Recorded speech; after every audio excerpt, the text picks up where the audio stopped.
Jody and I are big believers in having a routine.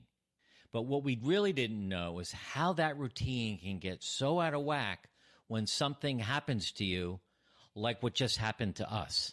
When something unexpected happens or you get thrown into a situation you don't plan for, like a trip or a change or something puts you out of your normal rhythm, suddenly you realize how dependent you are on your routine. So we just spent 47 nights in a row in New York City in hotel rooms, 3 different hotels, because our son Markham was sick with cancer. We've done some videos on this, and those of you that follow us on social media know about this.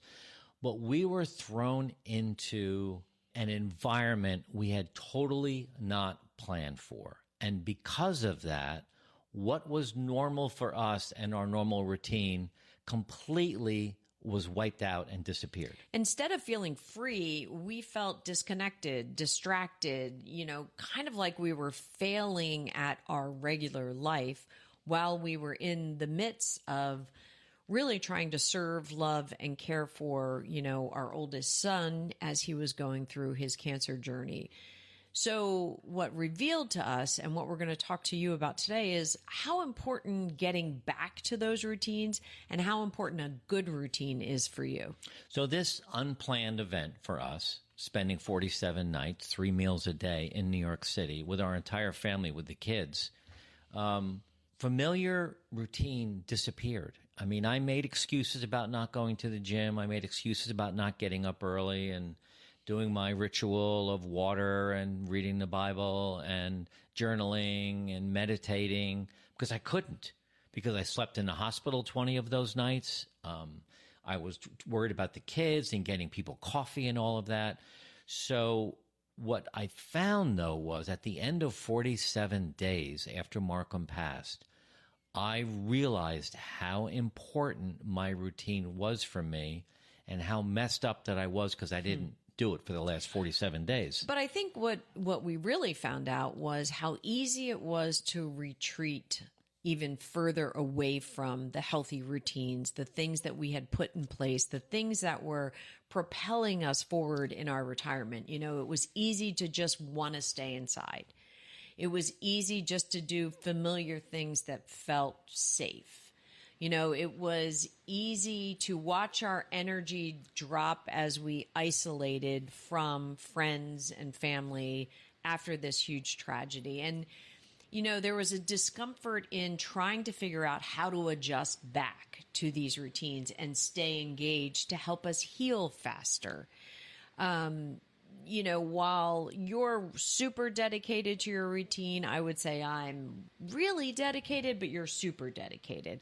I can be a little more flexible and still catch a workout late in the day. You have to work out in the morning. So after having been absent from all that routine, us having to figure out how to get out of the hole, how to get out of the house, how to get out of isolation, how to get out of maybe some unhealthy eating habits that we're doing.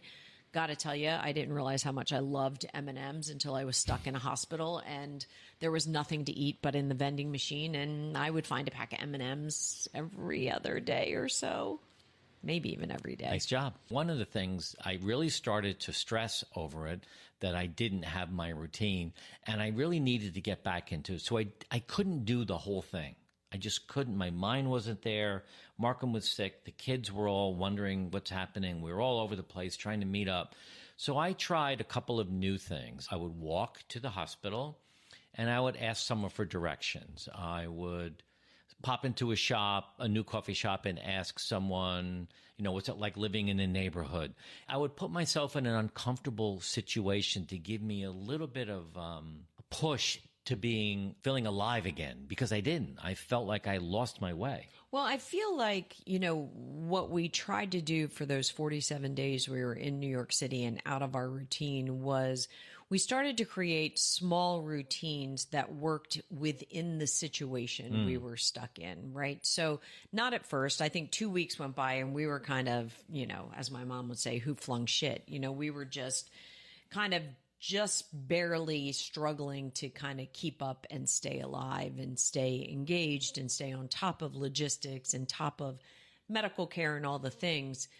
But then slowly a routine developed kind of around us, you know, the walk to the hospital, the coffee in the morning, the coffee shops, the who stayed over, when do you get to shower? I mean, there was all sorts of nuts and bolts that had to happen. So this idea of kind of realizing you're in an uncomfortable situation, you don't have your routine to cling on to, but creating some sort of routine, if you're a routine person and that is something that grounds you, I think is important. You know, I think part of the idea here is if, as you go through your retirement and these discovery years, as we call it, there may be times when there is a death in the family you need to deal with, or there's you need to move, you find yourself in a different environment. So we're talking today about how you can build back a routine that's really healthy for you. And one of the things that